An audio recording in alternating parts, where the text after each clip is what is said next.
The main enemy of garden plantations is the sun. Well, we're going to take advantage of a rainy day to transplant our vegetables.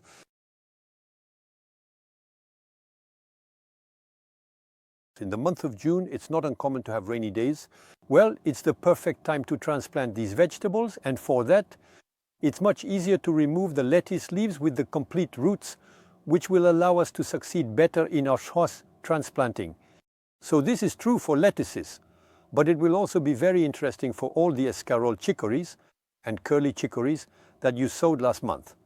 You will be able to succeed more easily in your transplanting, and if the soil is dry, especially, don't hesitate to water before transplanting.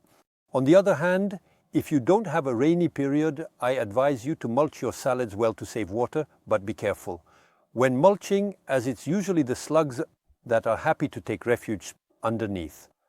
A vegetable that can appreciate slightly drier periods, you can even leave them on the ground in the sun for a few hours before transplanting, are leeks. Leeks that are transplanted now for an autumn harvest. Although the first tomatoes are starting to ripen in greenhouses or tunnels, it's not too late to plant your tomatoes, provided you pair them, perhaps, with marigolds and zinnias. And above all, choose a tomato plant with a strong blue stem. Cucumbers, gherkins, melons, squashes and zucchinis can still be planted in June with the sole condition of keeping the soil around the plants well moistened without wetting the foliage. Of course, it is always preferable to mulch well to avoid watering too abundantly at the base of your plants, and hurry to plant eggplants, peppers, chilies, pumpkins and red kuri squashes before it's too late, otherwise the harvest would be compromised.